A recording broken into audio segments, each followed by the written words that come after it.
no domingo, nós não continuamos ela no domingo à noite. Se Deus permitir, se quiser que seja outra palavra, vai ser. Abra comigo a sua Bíblia no livro de Êxodo, no capítulo 2, a partir do verso 1. Êxodo, no capítulo 2, a partir do verso 1. Desde já, cumprimento com a paz do Senhor aqueles que nos acompanham pela live. Você está cultuando juntamente com o Ministério Virtude, Igreja Cristã. Aleluia, quem achou diz amém? Amém. A palavra do Senhor vai dizer assim: e foi um homem da casa de Levi, e tomou por esposa uma filha de Levi, e a mulher concebeu e deu à luz a um filho. E quando ela viu que ele era um menino formoso, ela o escondeu por 3 meses. E quando já não podia escondê-lo, ela tomou para ele uma arca de juncos e a revestiu com barro e piche, e pôs o menino nela. E ela colocou os juncos à beira do rio. Agora vamos ler o versículo 10. E o menino cresceu, e ela levou a filha de Faraó, e ele se tornou seu filho. E ela chamou o seu nome Moisés e disse: porque eu tirei da água. Amém? Feche seus olhos nessa hora. Senhor, meu Deus, eterno Pai, nós te louvamos e nós te agradecemos, Senhor. Nós te pedimos, ó Pai, fala nessa noite conosco, Pai, fala no nosso coração, ó Pai. Ó Senhor, que nada, Senhor, neste momento, Pai, venha roubar a nossa atenção. Pai, nessa hora nós repreendemos todo e qualquer espírito contrário à tua palavra, Senhor, todo espírito de perturbação, Senhor, toda enfermidade, Pai, que vem na hora da palavra, todo cansaço excessivo, Senhor, nós repreendemos em nome de Jesus e declaramos que nós somos livres, Senhor, para te ouvir, nós somos livres, Senhor, para aprender, Pai, mais de ti, Pai. Que eu não vinha falar nada do meu coração, do meu conhecimento, Pai, mas que eu vinha falar, Pai, aquilo que o Senhor tem para nós nessa noite, em nome de Jesus. Amém. Pode se assentar, glória a Deus, com suas palmas.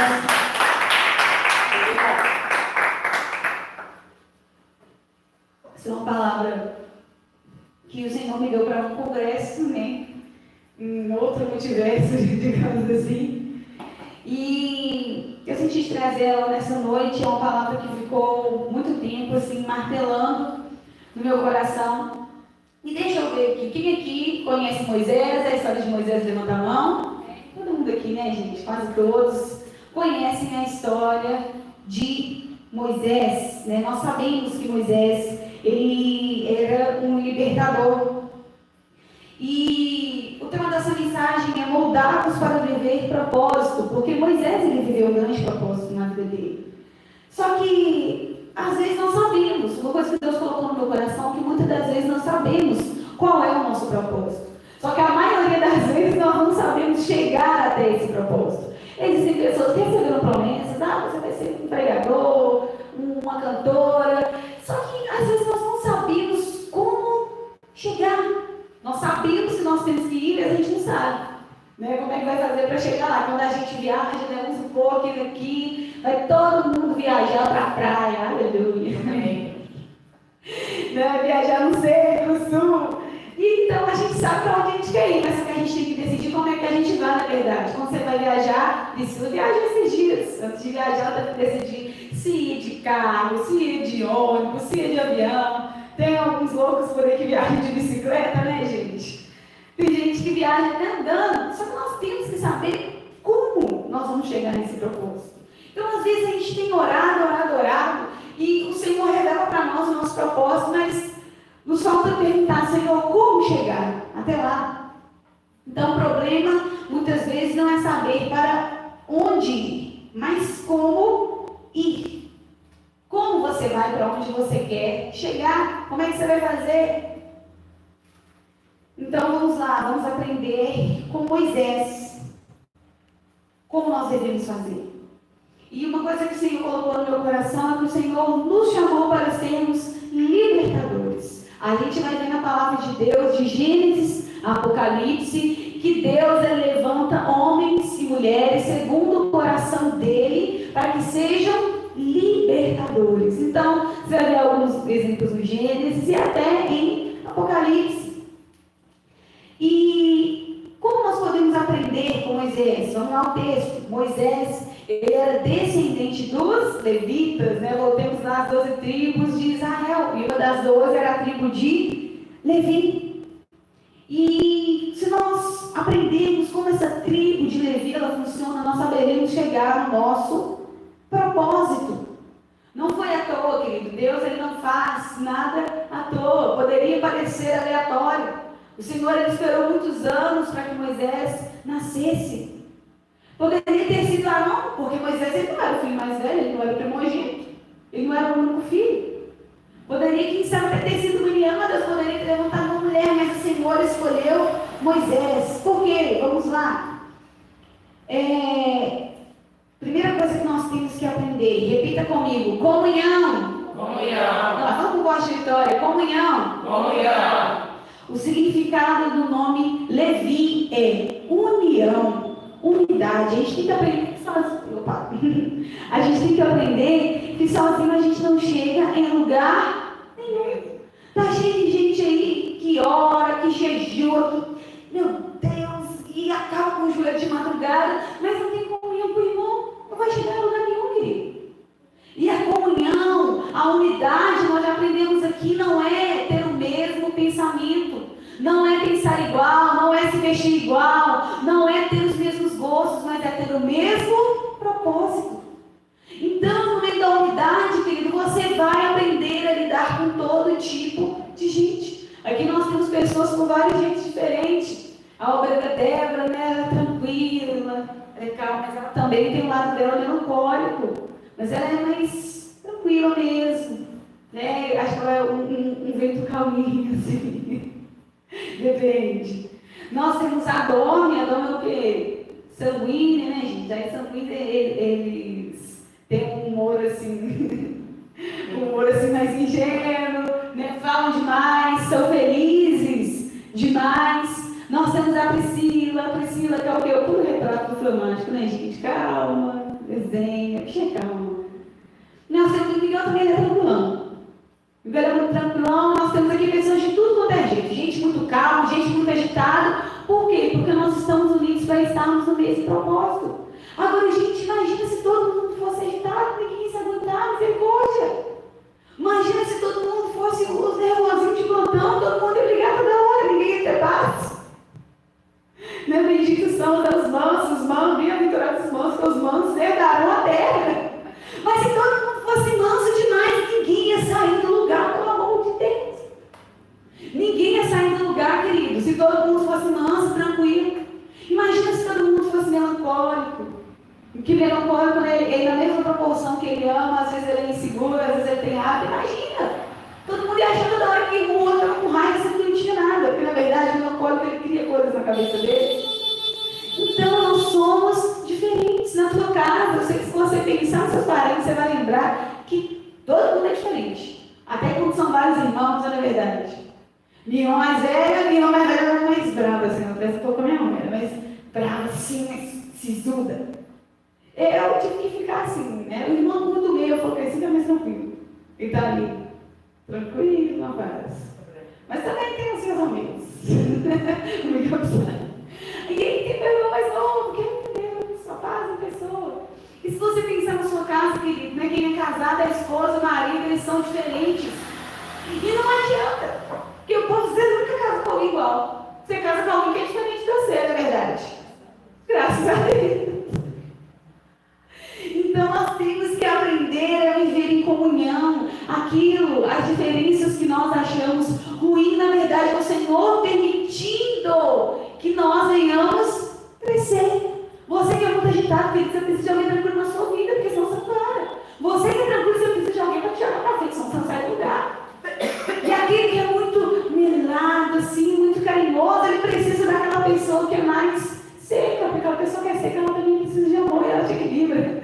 Aí você dá o seu amor para ela e fica tudo equilibrado.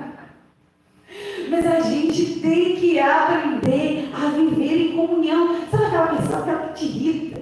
Quem sabe até aquela pessoa na sua casa, querida? Às vezes é aquele seu irmão, aquele seu tio, ou então o seu marido, porque marido e esposa, né? Cônjuge é ótimo. Cônjuge é ótimo. Essa pessoa, o Senhor levantou para a sua vida para te fazer crescer. Já falei aqui em outra palavra que o Senhor ele não nos permite estar com Ló. Ló é quem a gente gosta, né? Abraão gostava muito de Ló. Mas não é da vontade do Senhor que Abraão estivesse com Ló. Então, às vezes, aquela pessoa que você acha que pensa igual a você, Deus não vai permitir que ela continue na sua vida. Aquela pessoa, ai meu Deus, não vai permitir. E às vezes Ele vai permitir na sua vida quem? Penina. Penina irritava a Ana, gente. Se a gente for a história de Ana, Samuel, Eucana, a gente vai ver que a Penina, ela irritava muito Ana. Mas o Senhor permitiu que Penina estivesse na vida dela para que Ana crescesse. Porque se Penina não irritasse Ana, querida, Ana não teria se levantado, não teria ido para a casa de Deus, que era o que ela deveria ter feito há muito tempo, em vez de ficar chorando com o marido. Então, às vezes é assim, o Senhor ele permite pessoas na nossa vida que vão nos deixar. Aquela pessoa que fala, você está nervoso demais, se acalma. Aquela pessoa que vai falar, ó, horário, você está atrasado. É assim, a gente precisa. Outro ponto, vamos lá. Repita comigo, serviço. Serviço. Os levitas foram designados para servir no templo. Como nós lemos, né, os livros ali da lei, até que Segunda Crônica também vai falar sobre isso, nós vemos que os levitas, eles não tinham um pedaço de terra, não tinham terra. A palavra vai dizer que a herança deles era o Senhor. Então era por isso que eles ficavam ali no templo, servindo. Né? Os sacerdotes ficavam ali, os levitas ficavam ali. Muita gente usa esse título hoje para se referir ao ministro de louvor, mas levita na verdade era outro. Eles cantavam também, mas eles serviam no templo. Nós temos que entender que se nós queremos que o propósito de Deus se cumpra na nossa vida, nós temos que servir. Não adianta nada, querido, a gente querer ter título e não querer ter ações. A palavra de Deus vai dizer que a fé sem obras é morta. Então não adianta nada dizer que tem fé, eu tenho fé, que Deus vai cumprir o chamado dele da minha vida. Amém, mas o que eu estou fazendo para esse propósito se cumprir? O que eu estou fazendo? Não, eu creio que Deus falou que vai me levar para as nações. Glória a Deus, amém. Mas você já está no Ministério de Missões da sua igreja? Pelo amor de Deus. Tem gente que está querendo ir para a China, está querendo, agora está tendo guerra lá, Palestina, tem gente que está querendo ir para o mundo árabe, para o Oriente Médio, mas não está nem servindo na igreja. Não é capaz nem de cumprimentar o irmão. Não é capaz nem de amar aquele irmão, está achando que vai amar, que vai querer te matar. Então nós temos que servir, amém, eu creio que Deus vai levantar como pastor, o que nós temos feito.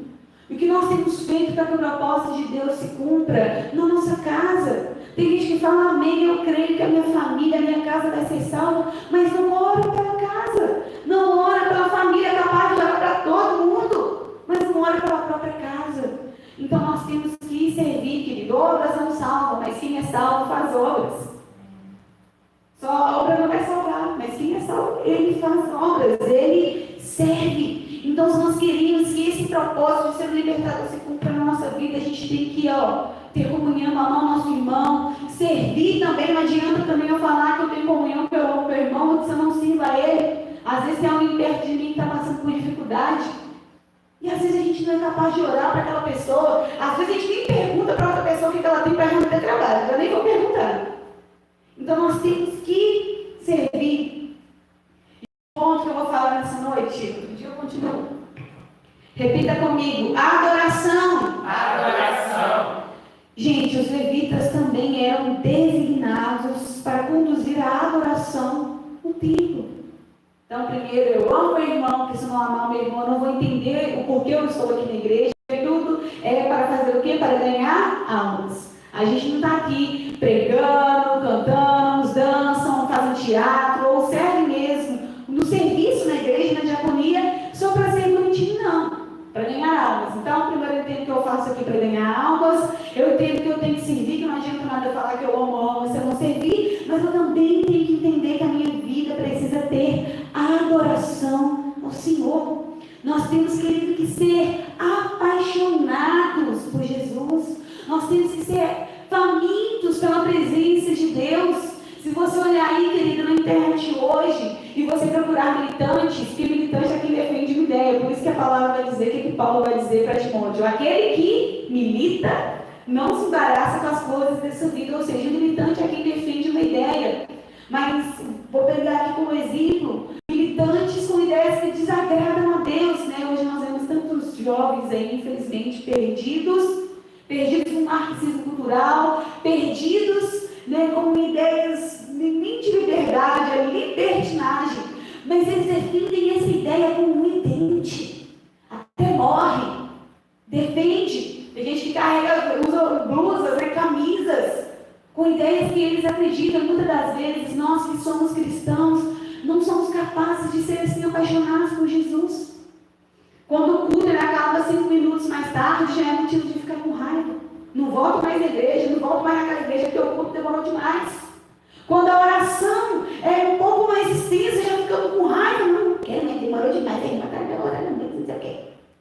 Quando o louvor é mais extenso, pelo amor de Deus, assim, agora o louvor demorou, a palavra vai demorar mais ainda para o culto acabar. Então nós temos que ser apaixonados. Muitas das vezes o cristão tem vivido, querido, somente na rotina. O Senhor não quer que nós tenhamos apenas um título de cristão, mas que nós sejamos totalmente apaixonados por Ele. Aquele que não é apaixonado por Jesus neste tempo, querido, ele não permanece. Nós estamos vivendo tempos difíceis, nós estamos vivendo num tempo onde não cabe o mais ou menos. Hoje em dia, você percebeu que não tem mais crente mais ou menos, a pessoa está ou ela não está, porque ela não suporta, não dá mais. Por isso que você vê por aí cantores famosos, pregadores famosos dizendo: ah, não sou mais cristão, ah não, eu sou padre, eu sou no meu coração, mas como dizem por aí agora, eu vou fazer minha arte. Por quê? Porque não eram apaixonados pelo Senhor. A palavra diz em João 3,16, nós já conhecemos esse versículo, que Deus amou o mundo que de tal maneira. E esse amor, querido, do Senhor por nós, é um dom, um atributo comunicável. É algo que nós podemos também ter pelo Senhor. Por isso que quando nós lemos em Atos sobre a igreja primitiva, nós vemos que eles eram capazes de vender as suas casas, eles eram capazes de entregar a sua vida. Por quê? Porque eles eram apaixonados por Jesus. É por isso que quando você vê que alguns dos apóstolos, quando apanharam, ficaram felizes. Por quê? Porque eles estavam cumprindo o propósito de Deus na vida deles. Eles acham uma questão de honra ter apanhado pelo nome de Jesus. E tem crente que não tem coragem de postar um versículo no status do WhatsApp, né? É o crente 007. Ninguém sabe que ele é cristão. Tem gente que no trabalho, ninguém nem sabe que ele é crente. Quando descobre, fulano é crente. Você sabe? Nem vai dizer que sou, eu vou na igreja, não vai na igreja, não fala que vai na igreja.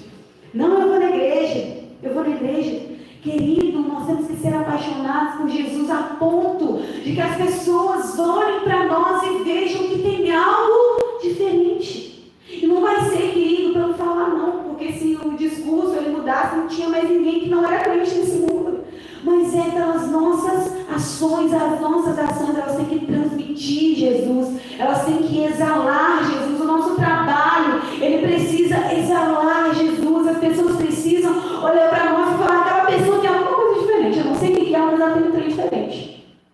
E não é só, querido, pelo modo de vestir, não, porque tem muita gente que veste muito bem, mas o coração não está só Jesus. Não. Claro que isso acaba se refletindo, mas não é só isso. Tem que ter algo diferente em nós. Nós estamos vendo hoje, com isso eu estou finalizando, nós estamos vendo hoje uma geração que cada vez está se afundando mais no pecado. E o nosso discurso, querido, se te dizer, mas não vai fazer o outro mudar. Porque hoje nós temos palavras, você for no YouTube e procurar tudo quanto é tipo de palavra, você acha. Mas são as nossas ações. A nossa vida, ela precisa ser uma Bíblia. A nossa vida, ela precisa ser uma mensagem. As pessoas mudam quando nós temos a coragem de chegar na padaria e cumprimentar o atendente da padaria: bom dia. Quando nós somos educados com alguém, quando em vez de brigar, até quando a gente tem razão, a gente escolhe não brigar para que o nome do Senhor ele venha a ser exaltado. Então nós temos que entender esses 3 pontos para que o propósito de Deus comece a se cumprir na nossa vida. Comunhão. Ama aquela pessoa que está perto de você. E ama muito mais aquela que você quer manter longe. Ama demais aquela pessoa que você não quer ficar perto dela. Porém, convidar essa semana, você ficar muito junto com ela. Sirva. O que o Senhor te chamou para fazer? O que o Senhor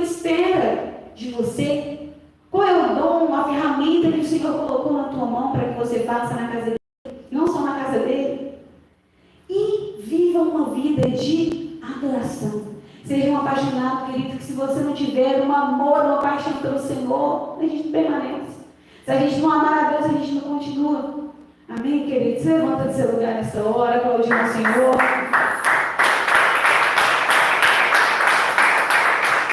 Orando por aceita dessa palavra. Posso orar pelos pedidos? Vou despedir os irmãos da live, né? Fica com Deus, fica aí com essa palavra no teu coração. Aleluia.